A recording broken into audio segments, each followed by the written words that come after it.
What's up, everyone? Welcome to Bluegrass State of Mind, the show where three college roommates talk life, sports, and all the ridiculous things that happen in an apartment we like to refer to as Room 302. We're bringing you stories, hot takes, and the kind of late-night debates that probably should have stayed in the group chat. So grab your headphones, sit back, and get ready for a wild ride through our past college life, sports, and everything in between. Let's get into it. This is Bluegrass State of Mind. What's up, guys? Welcome back to another episode of Bluegrass State of Mind. We are back officially. Colton and Mason have joined me. They are back from their business trip. Thank you to Dylan Beckham, who filled in last week, helped me co-host that. It was a great episode. Tonight's going to be an even better episode because we get to actually talk about Milan Momcilovic more because he's going to be a Kentucky Wildcat. And this is what we've been talking about for weeks. We've been asking ourselves, can Mark Pope do it? Can he do it? Can he reel in the big fish? And boys, he got him. That's what we need. So that's kind of going to be what this whole episode is about, is Kentucky stuff. We have a game that we're going to go over, talk about BSM from the stands. So it's going to be a really, really good episode tonight. Before we move on, I do want to take a moment to for the viewers who are listening in. If you haven't subscribed to our YouTube channel, go ahead and do that. All that is once you push that subscribe button, all it's going to do is it's going to notify you whenever Bluegrass State of Mind podcast drops a new episode. So if you do forget or you are behind of some sort, then it will just notify you and like, hey, okay, I can go and listen. I didn't know that they released an episode. We usually do drop episodes on Fridays, but you know, when we have big news that drops, we like to get on here whenever it happens so we can kind of stay up to date. And this is the perfect timing because Milan Momcilovic is a Kentucky Wildcat. That feels so good to say. We don't ever have to question it. We know it now. So let's start right there. Mr. Jelly Bean himself. Fellas, do y'all understand that reference, the whole Jelly Bean? Have you all seen that on X or anything? Y'all have any idea what I'm talking about? Nope. Okay, well, good. Well, then I wasn't late to the party on that. I had to look that up today because I was like, man, why is everybody calling him Jelly Bean? So for those who don't know, who are listening in, if you do know, just humor me. But if you don't know why Milan Momcilovic is known as Jelly Bean. So I looked this up, and Milan actually sees a sports psychologist. And this sports psychologist suggested to him that every time he shoots a three-pointer, he needs to say Jelly Bean. And the reason why he says Jelly Bean is because he's kind of using as a mental trick to kind of get his mind off of like the pressure, all the buildup of shooting a shot in a big time moment, whether it be in the beginning of the game or late in the game.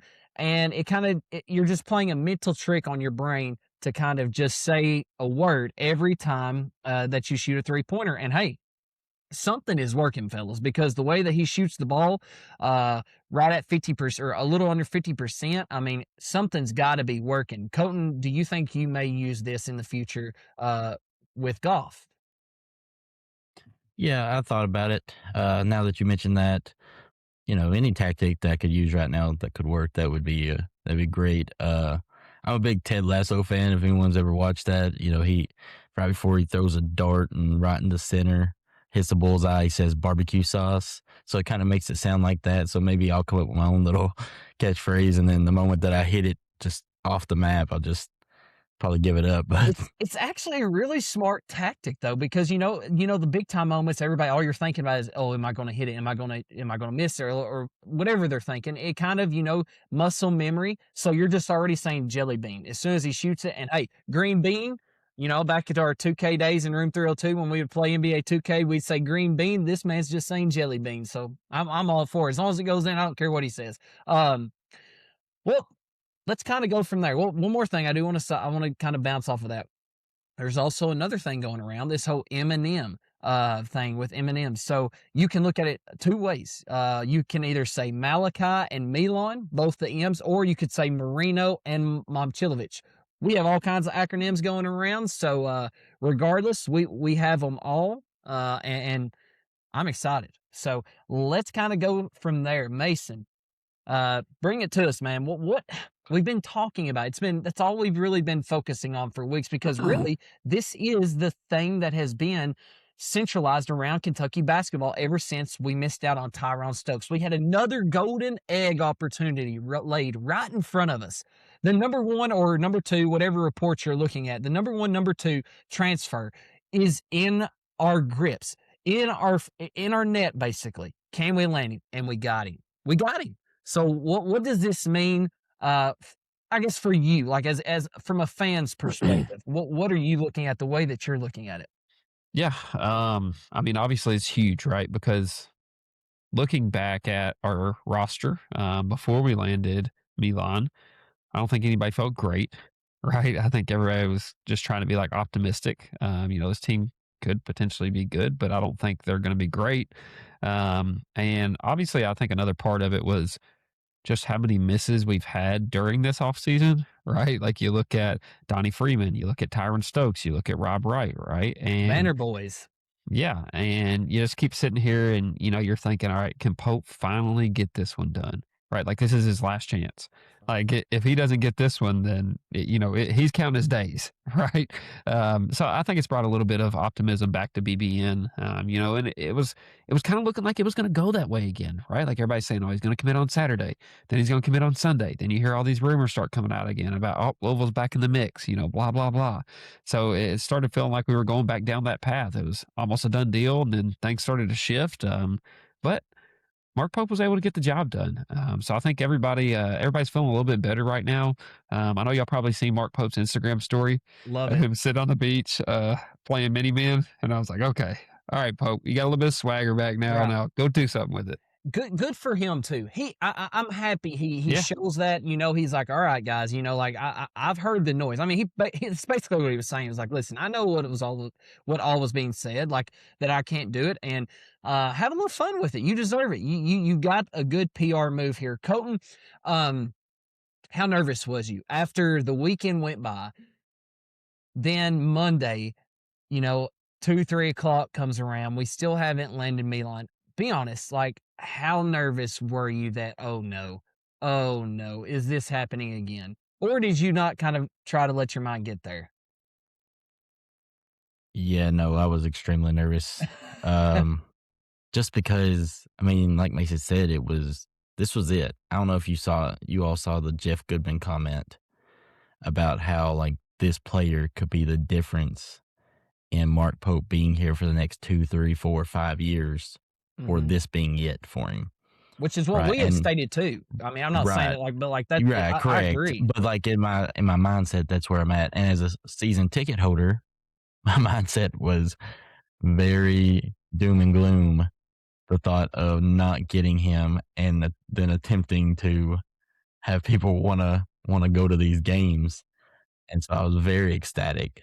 I actually Um, said that last episode too. I was very ecstatic. Now I'll say this. I told Mason this earlier when it happened last night late. I laid in bed. I thought to myself, man, what's my feeling at it? I don't want to jump like we did after we beat Purdue. Right? I was at that Purdue game. I was there. I watched it in person. I was in wow about all the talent we had, the athleticism. And I was like, I don't want to jump to that conclusion, but I also don't want to be the Debbie Downer. I don't want to be like, we still won't have no chance. So the way I kind of sit there and thought to myself, this gets, I don't know that we were one guy away, but now I think we're one step closer. How about, and that's kind of where my mind went. I was like, I don't know that he was the one that we were away from winning a championship, but we're one step closer to being competitive. Mm-hmm. And so now let's see what happens. Yeah, and I love that outlook, and we'll get into a little bit more of that. I do want to, talking about money, reports were saying that Milan got around the 6 to 6.5 million range, and I've seen a lot of different I guess perspectives, a lot of different opinions on that. And here's where my mind goes on that, and I want to hear your opinion. You talked to, there was some people that I was seeing on X, on Facebook, wherever on socials, saying like, "What in the world are y'all doing, paying 6.5 million for Milan? Is he really worth that? Like, y'all are just like, of course, y'all you got to go get somebody, so you're gonna pay that much." Here's what I would respond to that is like, what would you all be saying if we didn't get him? Like, what would be the outlook for Mark Pope had we not got Milan? Like, it would be so much worse. So yeah, we're going to spend that money because we already missed out on Tyron Stokes. We had money in the bank. We had something to use. So why not? Like, this is, regardless of if he is a generational player. No, he's not a generational player, but it's like what you said, Colton. He allows us to be one step closer. And really, from a Kentucky's fan perspective, I feel like that's all that we need right now is we just got to keep building the blocks, get the best roster that we can, and then let's see what we can do, because that is practically what we have done. Now, do I truly think Milan is worth $6.5 million? Probably not, no. But given the circumstances that we've missed out on some big fish, we have money. If we miss out on him and we don't go get him and Louisville gets him, or even in Arizona, or at one point a St. John's, then my goodness, I would hate to see what everybody's saying at this point. So yes, like, why not? What were we going to do with that extra money anyways? You all may have a different opinion on that. Mason, Colton, either one of you, like, is that kind of where your head's at? Like, do you disagree? Like, where do you go when you hear or see something like that? No, I mean, I agree. Like you said, I mean, we have all this money sitting there. What are we going to do with it? We just going to throw it in the dumpster and burn it? Like, it's got to go to somebody. And I'm almost to the point where I do think he's worth it. Just because of, one, he's a proven player at the college level, right? Like, he's averaged 16 a game. He's almost shooting at 50% from three. Do you know how much that opens up for other guys on your team? Like, other teams are going to be so focused on this guy that it's just going to open up so much for Wilkins and Diallo and, everybody else around him. And then if they're not concentrating on him, he's going to make you pay for it. So, I mean, at this point, with what you had left in the portal and what he has proven to do, I mean, the guy shot 283s and hit it at a 50% clip. Like, I saw something, I think it was Kyle Tucker tweeted on, he put out on X earlier. I think he's the only player ever to have that high of a percentage over a certain amount. I can't remember the exact number, but like, yes, I think in my eyes, he is worth that money. Like, if we were going to drop this bag on Tyron Stokes, and don't get me wrong, Tyron Stokes is a great player and he's probably going to be a better player and in the NBA. But you have guys all the time who are better college players, right? They may do more at the college level, but this guy can go on to the NBA or perform better and, have a 10-year-long NBA career. So in my eyes, with everything and where it was at, one, I think he was worth it. And two, what the heck else are we going to do with the money, right? Yeah. You might as well drop the bag on him.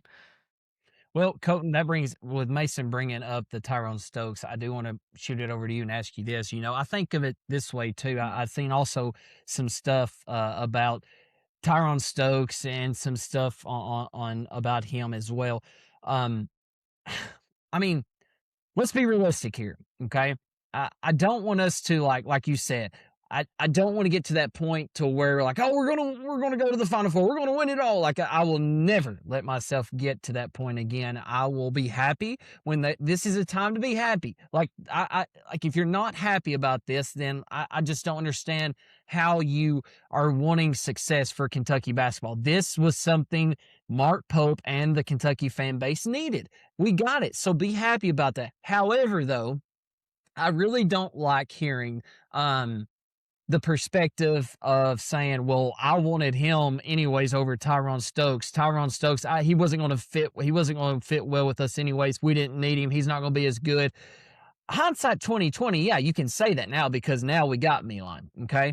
So where are you at on that whole perspective of the Tyrone Stokes, the Milan, Milan's going to be better, it's a better fit for us? That may be true, but let's keep in mind again, Tyrone Stokes and Milan Momcilovic are two complete different players. And their ceiling is a lot different too.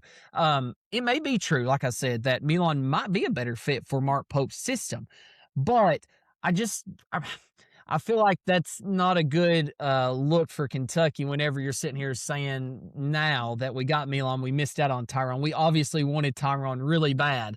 And had we got him, we would have been probably saying the opposite, like, oh, well, Tyrone Stokes is going to be so glad we didn't even have a chance to get Milan. We didn't need him. So where are you at with that? I think it's actually kind of funny to see those comments now. Yeah, I mean that's that fan behavior. That's part of its passion, part of it's a little unrealistic. The ones that are like, they're blinded by the reality of the situation. Hey, look, number one, good for Mark Pope. Credit to him for landing Milan, getting the job done. Whoever else contributed to it, whether the new guy, what's his name, Kevin Brandt, or is that right, or something like that? Whatever the new, not technically a general manager, but whatever he is, maybe he was able to help in that situation now since he started. So credit to all that bunch for being able to get him. Let's also be realistic to the situation that there wasn't a lot of options left. Like if someone was to sit there and say, "Hey, our plan all along was that Milan was going to come here," like stop. No, we whiffed. We whiffed on others. We fully intended, but we got somewhat lucky that other teams had filled out their rosters. That too. That's another perspective. It's not just us, it's other teams that filled out too. Other teams had filled out their roster. And, so you looked at this. I mean, you didn't see Duke in on this. You didn't see Kansas in on this. You didn't see Michigan State or some of them. You had Louisville, you had Arizona, right? I mean, so like it wasn't like even like Iowa State, right? Like, I mean, I don't even know where, like, that's kind of crazy to me. I don't either. I don't either, but it's not like all these other Florida, all these other blue bloods. Like originally, remember when it first came out, they thought he was going to Florida. Like they were like, if he, like the first initial reports was like, if he comes back, it's Iowa State or Florida. And then obviously they filled their roster out and they didn't even try for Milan. So, and we had the money there to spend and it's a little different, right? The reason you were asking Mason that question a minute ago, I'm fine with giving the money to him. I don't care how much you give it to him. Now, last year was a different story. Last year, we chose to not go get some studs because we wanted to spread the money out, right? We wanted to kind of say we want to build a deeper roster. So maybe we didn't offer Caleb Wilson that extra $1 million that all of a sudden North Carolina offered and some of those guys. But this year, when you only have one roster spot left and you have all this money to spend, yeah. I mean, why not? Like, what's it going to matter? It's different last year when we were like, wow, we spent $2 million on Mo Diabate instead of spending 4 or 5 on Caleb Wilson. Now it's like you have your roster, so what's it going to matter if you drop $1 million or $10 million on this guy? Mm-hmm. Well, and you also talk about bringing out a stud. We finally got one. I do want to ask you all this because I got to thinking about this today. I'd seen something. I was like, that's interesting. I kind of want to discuss that for tonight's episode. So when looking at, so we've talked about hindsight 2020. So let's play that now.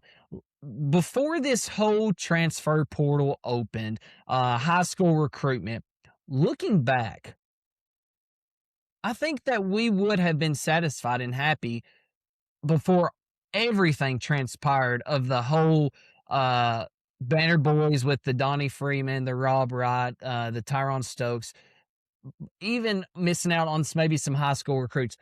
Had we known that we were getting the number 1 or number 2, whichever way you want to look at it, transfer in Milan and being able to retain Malachi Marino, I think we all would have been happy about that.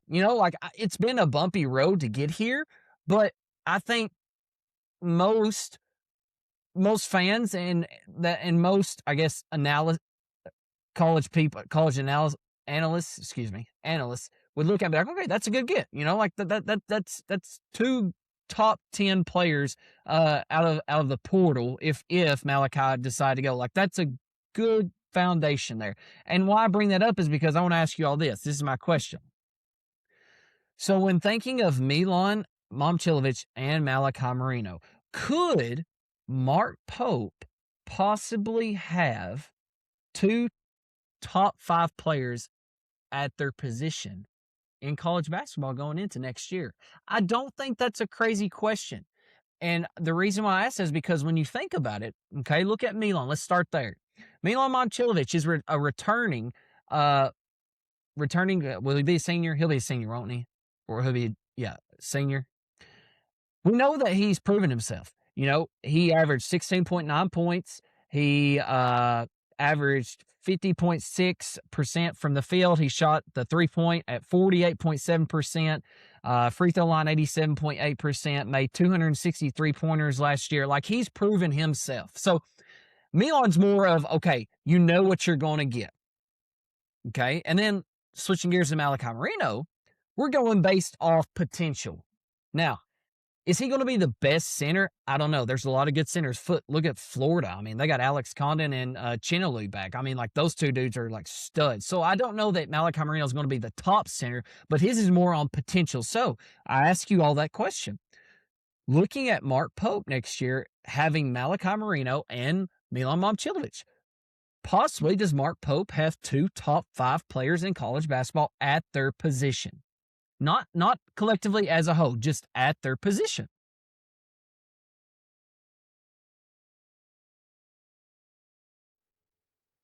Anybody?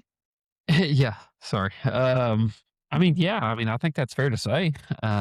You look at Momcilovic, and I know I was watching a video earlier, and I don't know, I was reading some of the comments, and they were apparently saying, like, he's always hating on Kentucky and blah, blah, blah. And I know Momcilovic I think he was second team All Big 12 last year, which granted, that's 5 players on first team, and then, you have your second team. But still, with what he's able to do and the way that he's able to shoot the ball, I don't see why he couldn't be. And back to my point earlier, just because you are a top 5 player at your position at the collegiate level does not mean that you are going to be one of the better guys at the next level. Yeah, right? look Like, at Tyler Hansborough is a perfect one. Jimmer Yeah, Fredette. exactly. I mean, Oscar Tshiebwe. we could go down the line.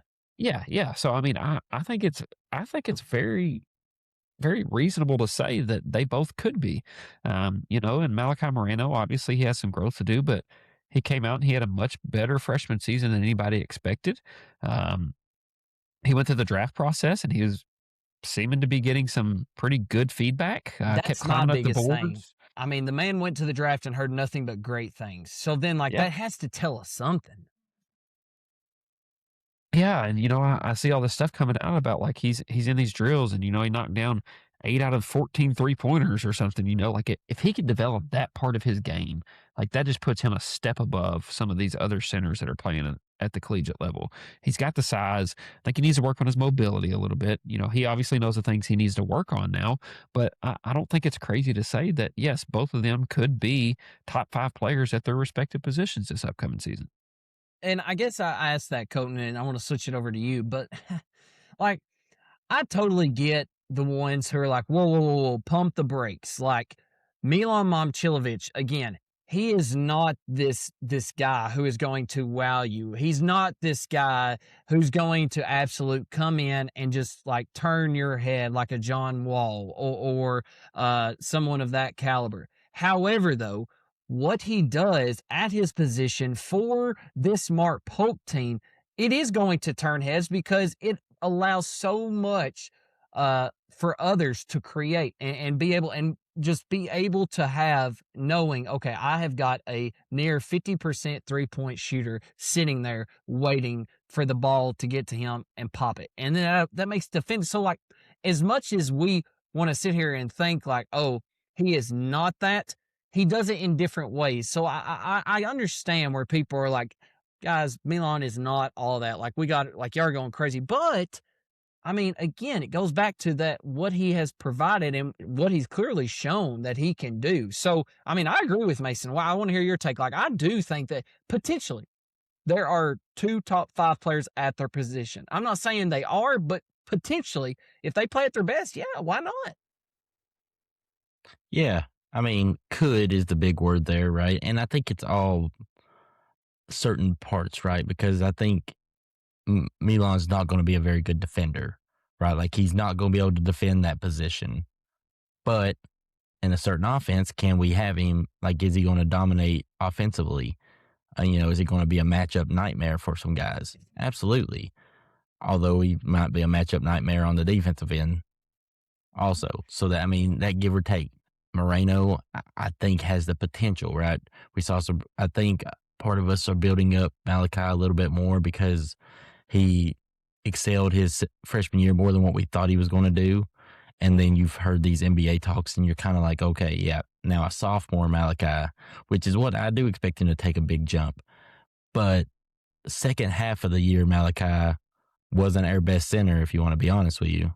Mm-hmm. Brandon Garrison was probably our better center and for the last half of the year. So now you told me, would we sit there and think that Brandon Garrison's a top 5? Probably not. Probably not. I'm not going to jump on that train, but someone else might want to. But I'm not throwing myself out there for that one. But yes, the could is the thing. I mean, Malachi's got, he's shown a lot of good things as a freshman, and he's one of those that he's kind of like a Nick Richards, right? You kind of just look at him, you're like, we see it. Now you're back on another year. Mm-hmm. Now let's take that next big leap. And then see, and then like I said, Milan, he's proven. I think he's going to draw a lot of attention. I think he's going to help the other players around him, especially in the system we have.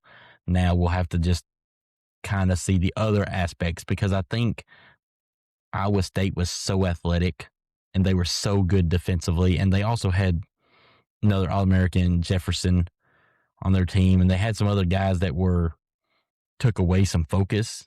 Yeah. Away from Milan. Now his name's gotten bigger. Yeah. He's going to be known as the guy on our team. Is he able to produce the same way when all the attention's kind of on him? Or can he at least make the rest of the guys better? And that's what we hope for. And that's what I was going to say. Like, that's okay. That's not a bad thing. It's not a bad thing that all the attention is going to be on him. Because, again, you're sitting here. You got a Alex Wilkins. Maybe that's going to open up for him. A Zoom Diallo, a Cam Williams, a Malachi Marino. Like, it is going to allow all these other guys. It should, and I hope it will allow for all these other guys to, elevate their games, be better than what they were last year because we didn't have those shooters surrounding our guard play. So whenever Aberdeen or an Oway would drive, everybody would collapse because there was just nobody that they had to help off of. So kind of switching gears now, let's get into what does this ultimately mean for Mark Pope? What do we think the ceiling is now? Colton, we're looking at a roster now with potentially, we know, the starters, it could go here or there, but looking at Zoom Diallo, Alex Wilkins, Milan Momcilovic, and then you could either throw maybe a Justin Bride, a Cam Williams, maybe a Braden Hawthorne, Usme. There's a lot of different options that Mark Pope's going to look at probably, and then Malachi Marino. So looking at that, I mean, like, again, we are going based off potential. We've not seen these guys play. On paper, looks good. Last year's, though, paper roster we thought was a Final Four. What does this mean for Mark Pope, and where is his ceiling at now? So I think that this, with the addition of Milan, I think that you get a little closer to the type of roster that you had his first year, except with some more depth. And so that's really what our big thing was that first year, right? And instead of having Travis Perry come off the bench, now maybe you have, whether it's who is it, Norton or Horton, or I can't think of his name, and then, Hawthorne. I mean, maybe you have some more depth that's not someone like a freshman Travis Perry coming off as a guard, and you have a depth on the 4-5 with McBride and Kepang or Kapang or whatever his name is from Washington, right? You have more depth there. And I think you have a similar roster as far as shooting wise. When, you talk about a Cam Williams and Milan being similar to, I don't know that they're going to be as sharp shooters and as much guard shooters as like a Jackson Robinson and Brea together, but they're pretty close, right? And you probably have a better 1-2 combo at the guard position, maybe more consistent 1-2 combo with Wilkins and Diallo as you did Butler and Oway or Butler, someone like that. So I think, to me, I think you definitely have a Sweet 16 type team now, for sure, with that potential to get to an Elite Eight. Now, do I think that like you said, there's so many wild cards, and I think that's exciting Yeah. about this, right? We don't know about it. We don't know, like McBride, like me and Mason are talking. McBride averaged 18 points, right? And from what you look at him, you can like Mo Diabate is what he kind of reminds you of. Just But a Mo better Diabate offensive wasn't player. 18 point a game guy. If Mo was an 18 point a game guy, how much would we have really loved Mo? Mm-hmm. We'd have been like, oh man, like he's the guy he'd been a number one priority. Really? I mean, if he'd have been that type of offensive player. So I'm thinking now you've got a Sweet 16 type team. Mm-hmm. And when you get to the Sweet 16 type team, then that gives you that one Gives or you a two extra chance. games. That gives you that one or two extra games. You can maybe go a little farther.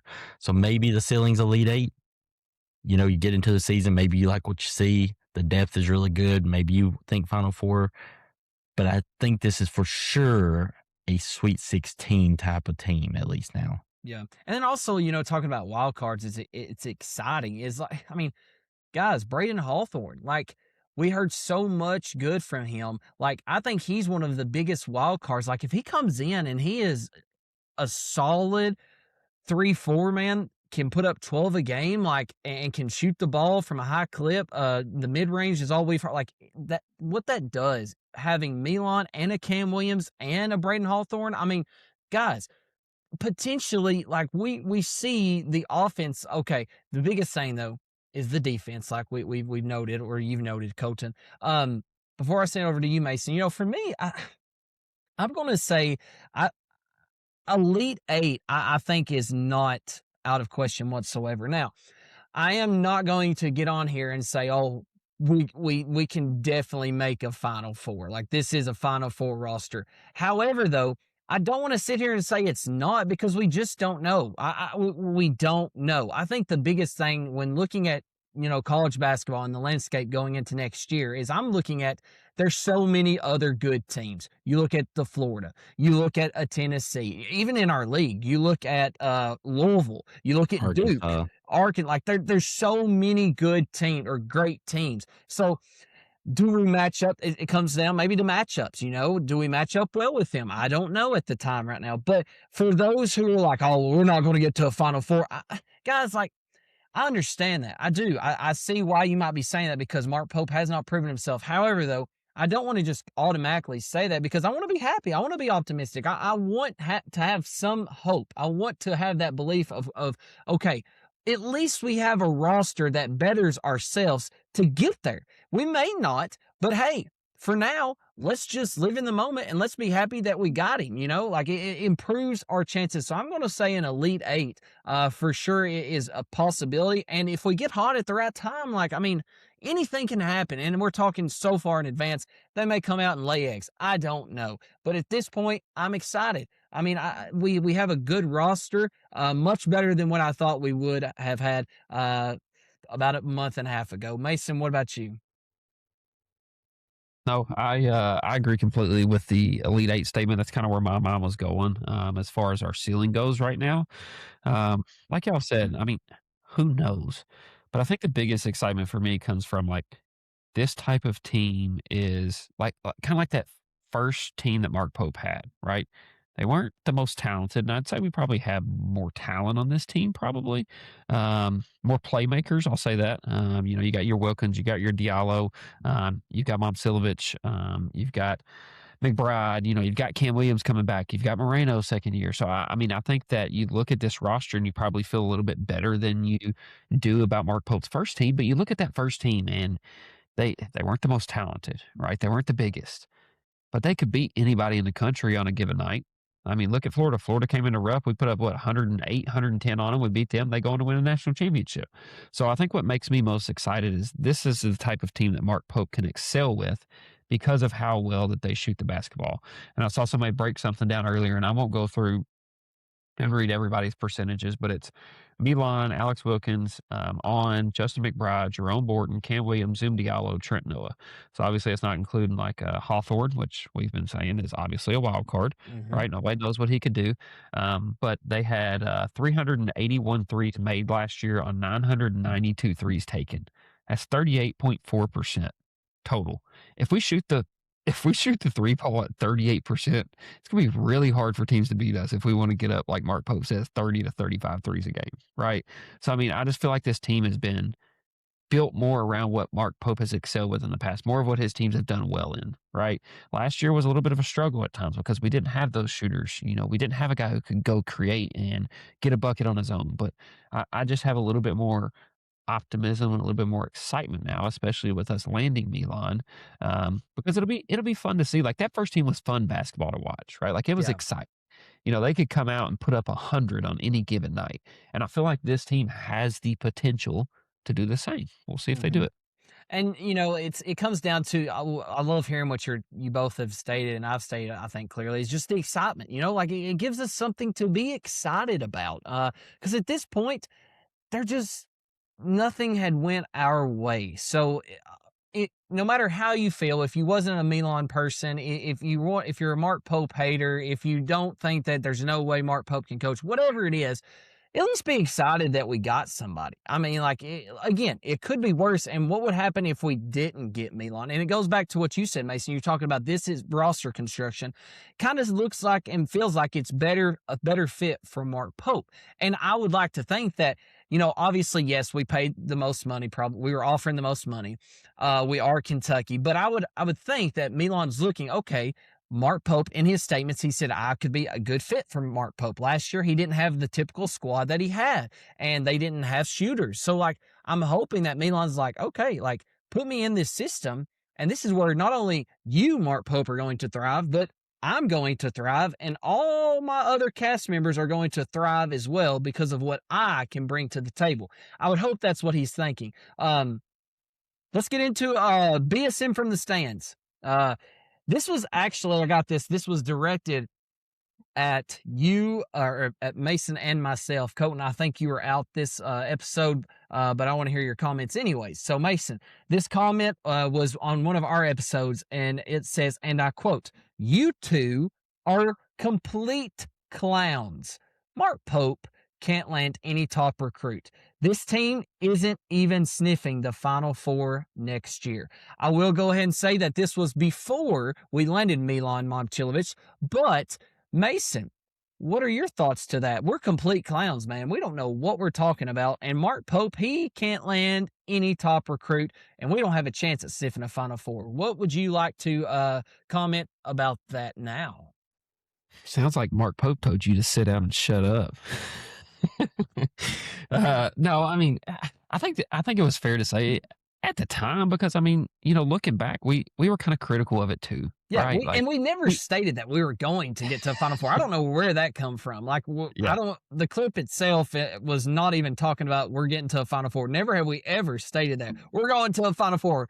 That was way last year whenever we beat Purdue. So I don't know where they got that from. But go ahead. Yeah, but I mean, I think it was fair to say he couldn't land any top recruits. I mean, at the time we were critical, right? Everybody was critical. He hadn't done it.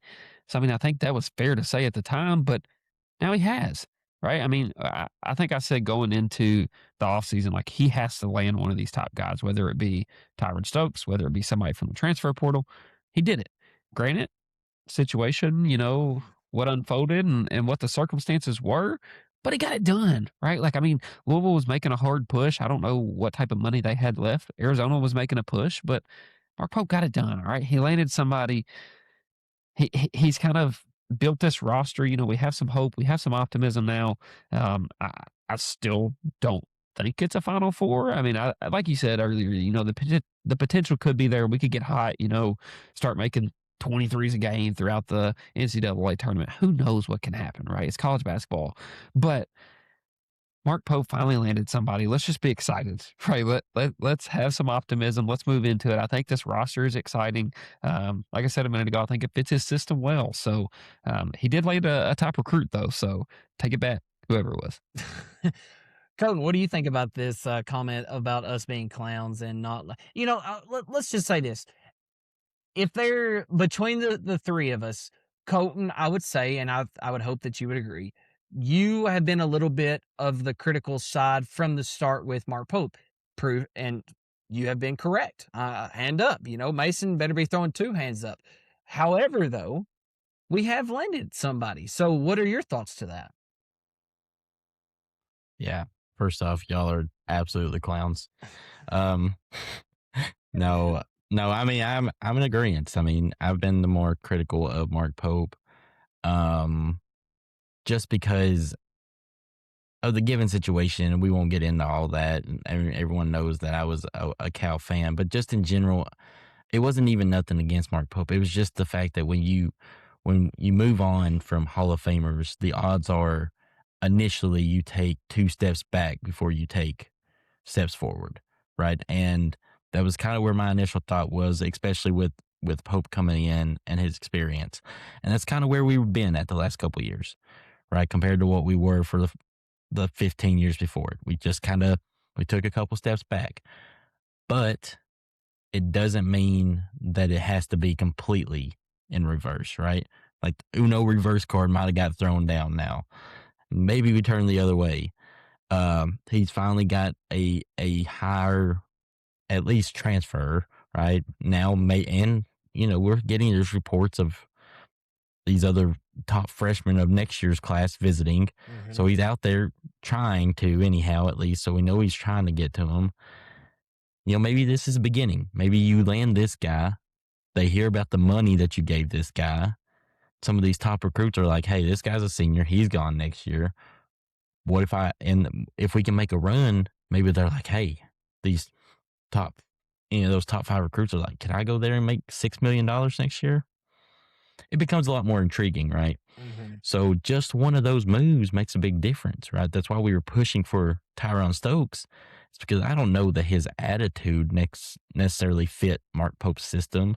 Like, we had heard some things we questioned about, but you left yourself in a position where you had to start proving, because the mediocre teams that we had thrown out in the first 2 years, while they might be fun to watch, or they might be full of a bunch of seniors and just stuff like that, we looked at the first 2 rosters and was like, not good enough. They're not good enough. And we don't know if this one will be either. Yeah. But now you've at least went and got a guy that's everyone should have wanted, that everyone had. They've not had their rosters complete. They would have went after. They would have went after. And you were in the final 2 for Stokes, right? You didn't land him. That stinks, but you were in the final 2. So now let's show something with this roster. Let's show these top recruits for next year, and let's start getting a few of these guys. Like I said, it may have saved his job for 2 or 3 years. Now you have to go and show that you can coach these guys to it, and let's make a run. So yeah, and my mind goes here is like, okay, we have never questioned, can Mark Pope, have these talks and bring guys on visits and be close to the finish line and reeling them in. Like, we have never questioned that. He's been able to do that. We talk about the Tyron Stokes down to the final 2, like you said. We talk about the Donnie Freeman, the Rob Wright. We've had all kinds of chances. Now Milan came along. So yes, we haven't been able to finish the job and get the big fish, but now we have. Like, we got the big fish. And if anything, I'm not going to say we're going to make a Final 4. That's not a prediction whatsoever. However, though, it goes back to, we got the big fish that we were asking for. No, regardless of how it happened, Mark Pope got it done. He got it. So now it's up to you, Mark Pope. He has his roster. He has his guys. Now go coach these guys up and get them ready. So are we clowns? No, I don't think that whatsoever. That was a little far-fetched, but we're clowns. Colton's bozo. He's leading us here. I don't. I still don't know where the sniffing the Final 4, unless he was just making a statement, because we've been critical of Mark Pope. I don't know. Did anybody say that? Did either one of us? No, say? I don't know. Beat first round. Yeah, I don't know where it's come from. We've been critical. When there's times to be critical, we have been critical, but finally we got it. So yeah, we're going to be happy. We're going to be ecstatic. Like, why not? We got Milan Momcilovic. Let's be happy about that. Real quick before go we ahead. move on, talking about like Pope closing Momcilovic, and I know you couldn't necessarily do it with this, but did y'all see what came out with Rick Pitino and Yesufu? Yesufu? He basically went to the guy from Baylor whenever he withdrew from the draft. He basically went to Yesufu and was like, "Here's our offer. If you don't like it, you walk out that door. It's gone." And the guy committed. Like he didn't even talk to nobody else, right? He's like, "Okay, yep, I'm coming to play for St. John's." And that's what Mark Pope has to learn. Call up Rick Pitino, get some pointers from him. Hey, Figure Daddy. out how to close these deals. You got one done. Now let's build on that. Yeah, I didn't know who was doing the BSM from the stand, so I took a screenshot of a comment. Oh, and it was my turn on that one. It was just since you brought that up, Mason, I was going to say, but it was essentially a guy talking about how elite recruiting is actually done, and he was talking about how the Patino and doing that whole conversation, and he was like, "This is actually how elite recruiting was done." Saying it all off season, and so I was going to bring that up if that was it. Yeah, so I was going to be like, "What do we think that?" That's a boss move right there. Pope could take a lesson. Yeah. Could you imagine like Mark Pope? Hey, Daddy, how did you do that? Can you teach me your Mark? Or I just think of Rick Pitino calling him in mid-season, like, "Get your act together. What are you doing?" And he probably used a couple different words than I would use. But he got his point across. I know that. Mason, you got a game for us, right? I do have a game for y'all.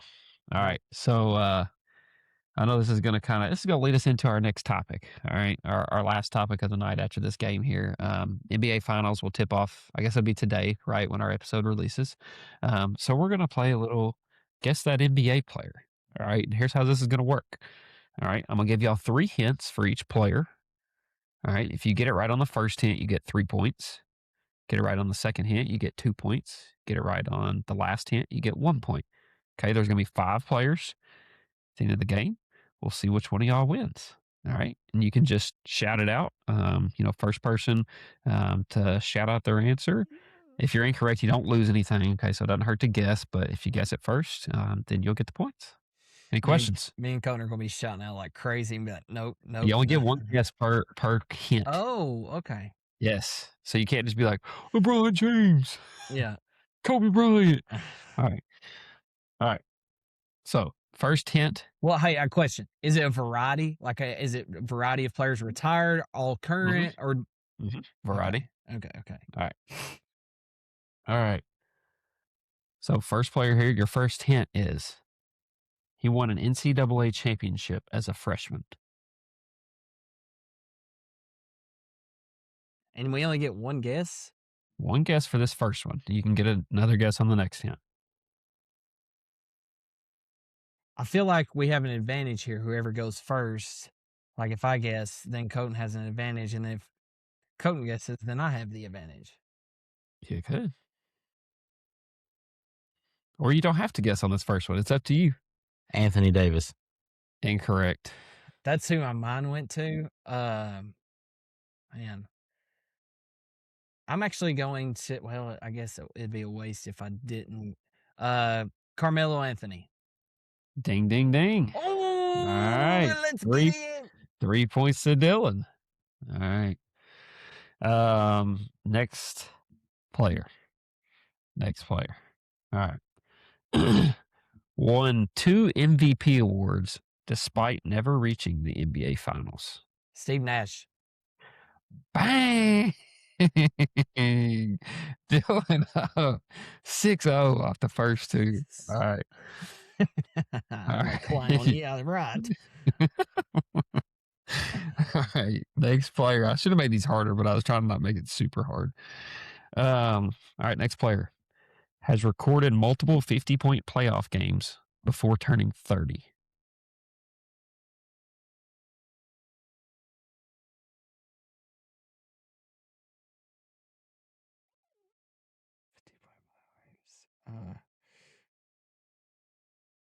Luka Doncic.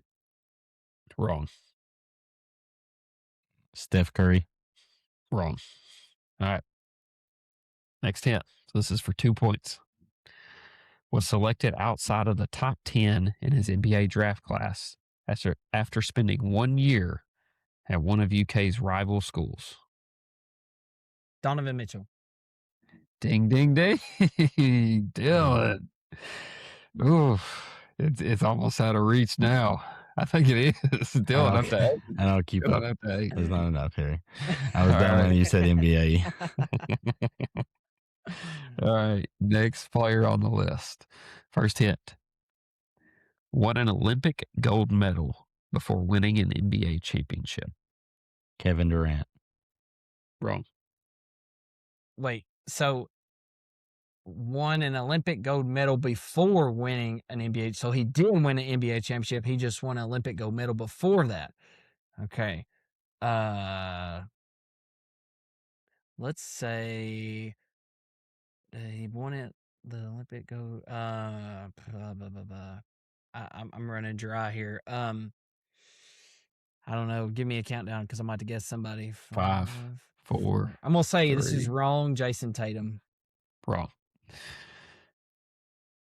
Second hint.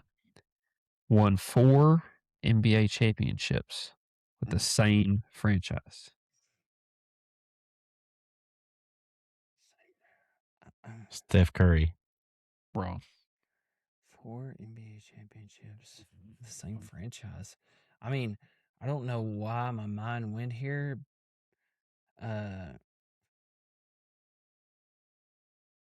This one's a little harder. Is it Larry Bird? I don't know. I have no Wrong. idea. All right. Last hint. This is probably going to give it away. Maybe not immediately, but it will give it away. All right. So I'll just go back through the hints. Won an Olympic gold medal before winning an NBA championship. Won 4 NBA championships with the same franchise. And your last hint is he's a lefty.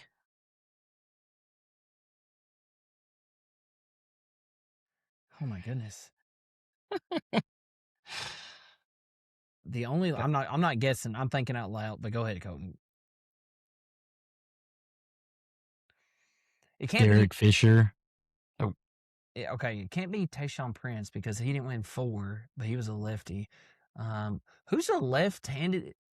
Think about some dominant franchises over the last Colton, 15, Colton, 20 you years. guess too if you know, because I'm sitting here trying. I know the other. Wait, you said who? You said 2020. I'm saying think about dominant franchises over the last 20-ish years. Yeah, I know who it is now. I just wasn't Manu Ginobili. So I was going to say, yeah, that's come just now. Yeah. To me. Yep. I was thinking Americans. I was so confused because I was like, I know Kevin Durant. That one threw you off because y'all went immediately to USA because they usually win it. Yeah, but I was like, I know Kevin Durant won an Olympic title before he won his championship. So I was like, ah. All right.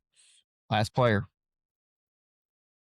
Won 3 consecutive Defensive Player of the Year awards. Dwight Howard. Dylan. Impressive. I know what my a ball. rip. I know my what ball. a rip. I was going to say Rudy Gobert. That was my second guess. NBA. Dylan knows his NBA. Good job. Good game, fellas. Good game. Great game. We're dealing with the clean. Fantastic. No, well, I guess no one got Ginobili. Give me Ginobili. I'll give you 1 point.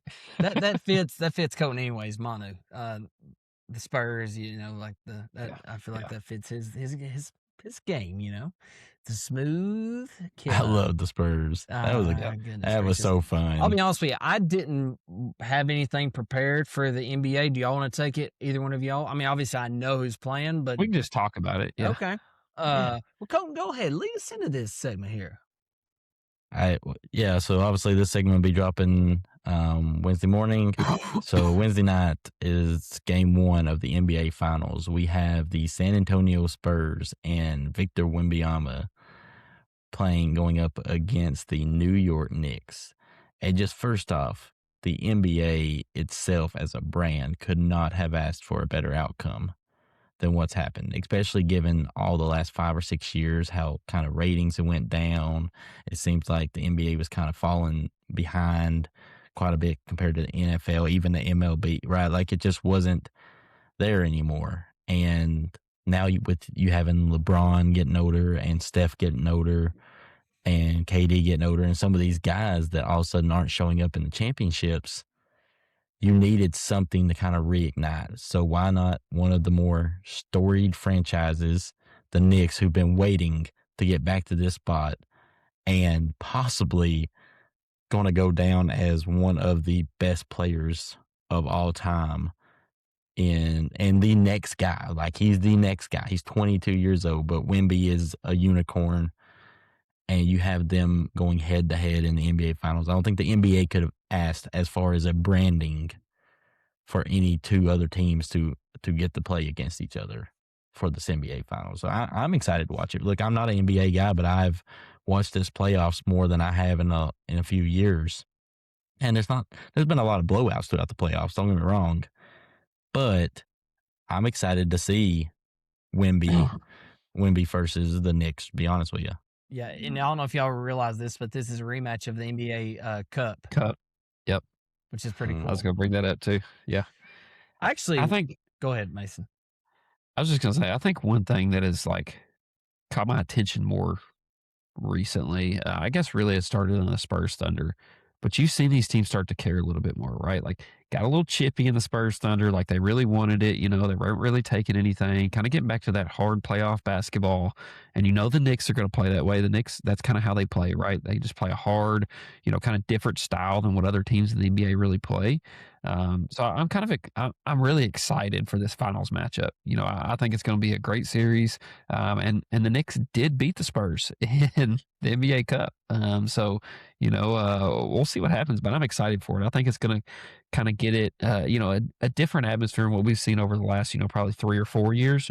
Kind of some of that hatred that these teams are starting to have for one another. Some rivalries possibly building here. So I'm excited for it. I watched pretty much every single game of the Knicks, or excuse me, the Spurs Thunder Western Conference Finals. I mean, it was a great series. The Knicks, I actually watched all their games too, pretty much when I could. But man, like Colton, you hit the nail on the head there with Wembanyama. I mean, he is undoubtedly, I think the biggest key for him is going to be health. If he can just stay healthy, luckily he hasn't had to go through anything, but being that tall, the way that he plays, it's literally not human like. The way that his body is, he in the way that he has such soft touch around the rim, can shoot the three ball. His defensive, the way that he plays defense, and just how much he cares. Like I did send a message to a different group chat. I was telling them in another group chat. I mean, like I liked seeing Wembanyama, like the way that he cared so much, because I immediately thought of last year when the Thunder won. It was the most nonchalant. Like there were like nobody was like cheering. As far as the players are like, yeah, we're supposed to do this. Like, I get that, but at the same time, like, show me some emotion. Like, you just won the NBA Finals. Like, and what I was saying though was Wembanyama, he may show too much, but I'm okay with that. Like he was just showing raw emotion. He was happy. Obviously, the job's not finished. But flipping the narrative on the other side of things, the Knicks. I mean, New York City is about to blow up. I mean, just being in the championship. I know you all have seen all those reels of New York City, the fans, of how they go crazy. Did you see all those cops, how they were like on that game? Like, I mean, I'm just sitting here thinking, like, they literally, like, I would not want to be around New York City in games 3 and 4, and let alone if they win it. I mean, it is going to be insane. So, talking about how you couldn't have drawn up a better matchup for the NBA to sell its brand. It's so good. And you've got two complete different players. You got Wembanyama, 7'4", 7'5", a freak of nature. And you got little Jalen Brunson, 6'2", and really doesn't, I mean, honestly, if you look at his body frame, doesn't look athletic one bit. But that man is a dog. I mean, like I don't understand how you are 6'2" and doing what you are doing in the NBA. And he's doing it in a different way. Like we talked about Steph Curry. Steph Curry, he just was able to shoot the lights out of it. Jalen Brunson's a good shooter, but he's not Steph Curry. He's able to get guys, go downhill, put them on his back, do his little floater, create contact. Like it literally is two complete narratives here. If I had to pick, though, I know we not said this yet, but if I had to pick a team that I wanted to win, I want the Knicks to win so bad. Like, it would be, I just, Karl Anthony Towns, they both got Kentucky players, but like, I just love watching the Knicks. It's so fun. Yeah, I think Wemby's going to get his time. He's 22. He's going to get his. It's going to come for a long time. And that team's young, and they've got foundational pieces. And obviously, with him being 22, they're going to get it. So I think I'm probably rooting for the Knicks. But let's all give a prediction, like how many games to what and who's the winners. Go ahead, Mason. What do you think? And give an MVP of the series. Ooh, all right. I'm going with my heart here. All right, because I want the Knicks to win. I'm going Knicks in 7. Josh Hart MVP. I like that. I could have seen the Mikal Bridges. He's been playing really good lately. The Josh Hart was out of nowhere. Josh Hart, do it all. Is he kind of going to be like the Andre Iguodala of the series of between the Warriors and y'all remember when Andre Iguodala won the Finals MVP? Yeah. When they thought about giving it to LeBron, who literally led in every statistical category and still lost. Yeah. That's whenever you know you're the GOAT. My goodness. But that's neither here nor there. We're not going to get on it. I also just love, like, have y'all seen the interactions between Jalen Brunson and Josh Hart after the games and their interviews and stuff? Like, Josh Hart will be eating and Brunson's just like, what are you doing, bro? Like, they crack me up. Those two are hilarious. Well, go Knicks. All right, Dylan. Go Knicks, go Knicks, go. What's that chant they say? It's something like that. I don't know, but go New York, go New York. Yeah, that's what it is. Go New York, go New York. Go New York. All I think of is Stephen A. Smith. I don't Stephen know why. A. Oh, my goodness. Same. I'm actually not going to go with my heart. I'm going to be realistic here. I really want the Knicks to win. I'm going to go Spurs in 5. I think that they do not have an answer for Wembanyama. Karl Anthony Towns, he can spread the floor offensively, but defensively, he's a liability when looking at Wembanyama. And I just, man, it's not even, I guess, so much as Wembanyama too. I mean, he is, but man, the pieces, the castle, when looking at him, Keldon Johnson, even big dude from Vanderbilt. What's his name? The big white dude. Oh yeah, Cornette. I mean, he's giving them great minutes. Like they just got a lot of different pieces. Dylan Harper. I'm gonna go with Spurs in 5. And Wemby the MVP. Yeah. Yeah, I mean honestly, if we were throwing money amongst us 3, I'd probably bet the Spurs. I probably would. I just think that they're more battle tested. I think the West was much better. I just think the Knicks have a long way off, but I think that the miles are going to catch up to them, the Spurs. I really do. And I think that I think starting 5-wise, while they don't have an answer for Wemby necessarily, I mean, Towns is still 7 foot, and they got Robinson off the bench. He's got a that's a big guy too. He's playing apparently, but I think that they have matchup problems. Like, I think with OG, Hart, and Mikal Bridges around the edges, like, I think Wemby's going to have to come out. Like, someone's going to have to come out of the paint because Hart can make the 3. Mikal Bridges can make the 3. Obviously, Brunson can make the 3. OG can make the 3. And now Towns can make the 3, obviously. So I think that that's going to stretch Wemby out. And I think that's a hard series to bounce back from after the Thunder. It is. That's a good point. That's a lot. I mean, they were very physical. I mean, that's a hard series. But a lot of times, the rust could hurt the Knicks. Yeah, like, that could hurt them in being battle tested. But I'm going to go with the Knicks in 6, and I'm going to say OG is your Onunubi, however you MVP. say his last name. Hey, that's another. I mean, he's one of those players. He reminds me of Rachi Hammer, however you say his name, Rui for the Hachimura. Lakers. He reminds me Hamacher. of him Yeah. so much. Yeah. The way he plays. Those are the type of guys you need. Like those are the X factors on teams. Yep. Well, hey, let's give one more final thought to BBN out there, because if you are still listening to us, we appreciate you all making it this long in the episode. Colton, I'm going to send it over to you. What is your final thoughts on everything that has transpired? You got 30 seconds. Go. Okay, so now look, I was all in on just football season because the basketball season was kind of disappointing me. The off season, as a season ticket holder, I was getting kind of disappointed because I just didn't see it. Right, I'm not saying that we didn't have potential, but now I see something, and I don't know how much it is, but I see something, and so yes, I am looking as forward to basketball as I am football now, just to see, and that's enough for me right now. I like it. Mason, come strong. Give it to us, man. Listen, I know it's been more of a downhill ride of the roller coaster the last few months here in Kentucky basketball. All right. But this has got us on the way back up. Okay. And I really do. I think this roster has potential.